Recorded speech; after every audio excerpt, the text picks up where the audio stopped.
Welcome back to Building on the Rocks. You're listening to episode 3, Designing Beauty with Purpose. In this episode, Professors Marco Imperadori and Pankaja Bagul discuss how beauty and function can coexist in modern modular architecture. Pankaja, welcome to Building on the Rocks. Thank you. It's great to be here. So we have Pankaja Bagul, professor from NICMAR University, Pune, and also consultant. And I would like to start a conversation with you with a famous quote by Ludwig Mies van der Rohe, a great master of architecture worldwide and ever from the modern movement. Less is more. We will talk about architecture, beauty, designing functional and beautiful buildings, and can prefab, panel-based design buildings and systems still feel beautiful with this sentence? Yes, sure. I would say that it applies today even. Less is more. And for beauty, you need minimum. So as we have seen that panels of buildings, panels of slabs also, when they're placed in a very aesthetic manner, they are going to bring out the same beauty and functional spaces. So with prefabricated panels, it's going to be the same. The functional space and the way in which it's composed and the composition, the people are using it functionally, they had to be happy with it. I'm sure it's going to be the same, that it is going to be less, is going to be beautiful. So it can be the same target, the same Yes, goal, it can achieved be. with different Yes, manners. with materials, yeah. And so let me ask now, when did you last walk into a building and feel a sense of, wow, that's beautiful? What made it beautiful? I would say every time I go into any palace in Jaipur, it's the same. You get the sense of awe looking at the proportions. Some of them are gigantic. The livable, habitable spaces are the sense of scale is very human, and the spaces which are supposed to be public are always having the grandeur, and they are having lots of intricate carvings, details, which is giving us a sense of what kind of craftsmanship was available.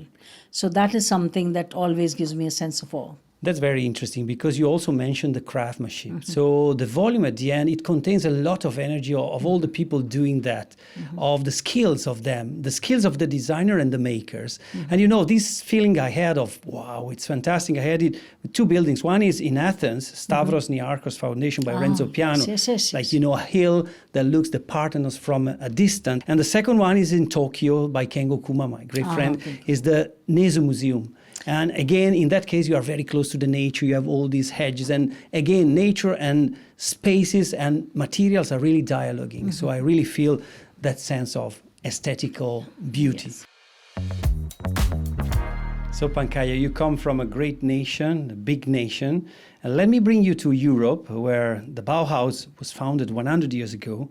And it was the core of the modern movement. We have mentioned Ludwig Mies van der Rohe, Gropius, and all the masters.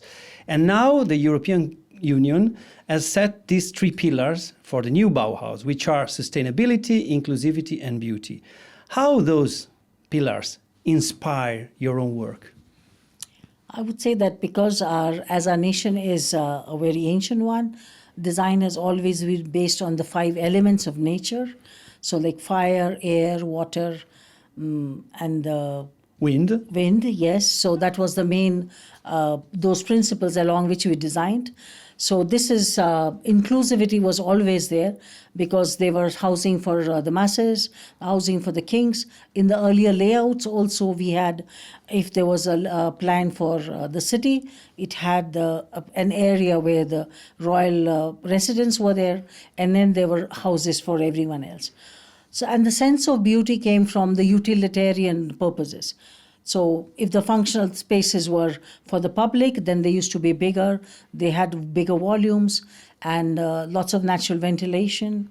And as you say, sustainability was there because always we have been taking climate into consideration. And building materials were also, which were naturally available. Craft and skills were also naturally locally available. So it is that with the urbanization where we are seeing all this change, and this gentle reminder coming from Europe is also applied to our urban cities now. And yes, we need to go back to and learn from nature and bring all that by building lighter, using less and recycling. And inclusion is also one more thing that is happening now. People are conscious about it. So maybe go forward to basics. Yes. Because I think that every vernacular architecture had this, design with Yes. climate, all over the world. Yes. Then the energy came, was easy energy, the oil energy, this oil era. And we forgot, society forgot how to manage the good way to build. Yes. It doesn't matter what material you use, but the correct way to build more in harmony with nature. And so, in your opinion, can inclusivity and mass production coexist in beauty? Yes, generally there was an opinion that mass-produced housing, for example, is not very nice to look at, and it is a standardized housing which is very boring. But I feel that because of the new technology that is coming in, building information modeling, and then we can customize printing, 3D printing. You can customize the houses, bring in smaller, new designs, and allow the client also to give in his inputs. So that will bring inclusivity and beauty to buildings again for mass production. Let's now move to industrial shells. Can they move us emotionally? What do you think? Can they be emotional for us? Yes, the beauty, because they're the slender sections of these shells are the ones which are really beautiful. And I would give an example of the Ephemeral Palace in Paris. And there is also the Grand Station, and the transportation buildings now in India are also being constructed. Infrastructures. Which are the infrastructure shells, and which are very beautiful. So I think the potential is great. The potential is very great, yeah. And who designed this? Who is the designer now? Who is the architect, in your opinion? I think it is now becoming a collaborative effort between the client, the architect, and the contractor, because even the structural designer plays an important role.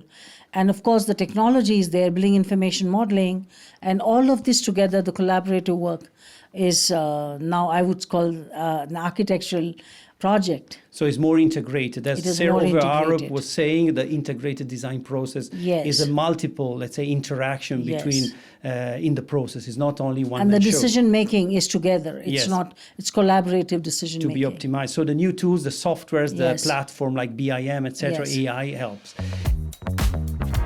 I would like to bring you also to some examples, or maybe you have others, that about where function, sustainability, and beauty sang in harmony. Like, for example, Nicholas Grimshaw in Camden Town. You have the Sainsbury building, which is the supermarket, and then on the back you have all the flats, which really shows the panels. So in this case, the modularity is shown, is not hidden, because we can hide it, we can show it as a potential of aesthetics. Do you see also this potential? I see this potential, and I would say that as an ancient culture, we always have had buildings that were put to multiple uses. So plurality in design has always been the norm. So the facade may be having some other use, which is for the public, and at the back there were residential houses, which were again modular on the same at the human scale. So people were living there. So the public face and the residential face always had this duality. So I think that that is a very good concept which we should carry forward.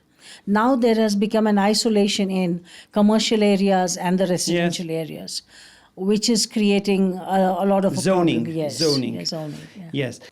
And to add to that, something that comes to my mind is a building by Charles Correa at Ayuka, which is functional, sustainable, and very beautiful.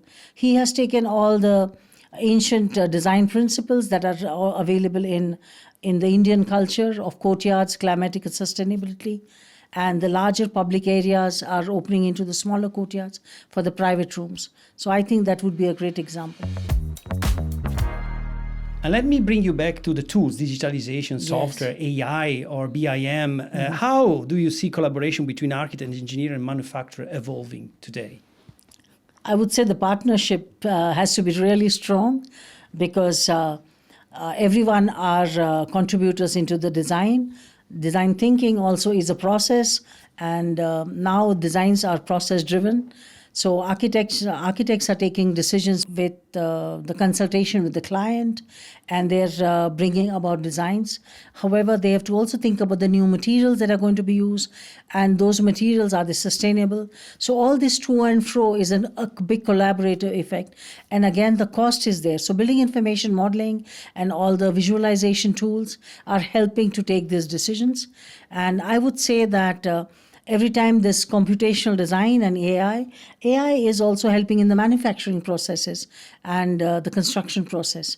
So this is a great way forward, but now it is a little bit tricky because we are in the transition phase. So I would say we are going to have great times ahead, So with all these tools and collaboration that is happening around. So we are almost getting to the end. Let me do some quick fire question to you. Is it okay? Yes. Yeah. So one building you wish you designed. Surely that one would be the Ghats of Pandharpur, because it's a very emotional issue for us. Lakhs of pilgrims come there, designing facilities for them, for their comfort, for their worshipping would be a great opportunity. I know this is not a quick fire response, but Next question. Most underutilized beauty trick with industrialized materials. I would say customization as per the needs of the client. And top tip for making prefab beautiful? Prefabricated beautiful would be, again, customizing it according to your needs. Yes, I really like your answer, because customization or attention to details or making everything different and not standardized is the challenge. Yes. So otherwise you have a dull repetition of everything. Very true. So it was really what I was expected from you. And let me bring you to the final quote, which is the initial quote. So let's go back to Ludwig Mies van der Rohe, less is more. How would you rethink it now, after our discussion? I would say more is less now. So to do more with less, Yes. in that sense, to do more with less material and... Less, because that is the motto for sustainability today. Yes, the same performance, reducing the amount of material we use. Yes. So thank you very much, Pankaja. Thank you, Marco. It was fun.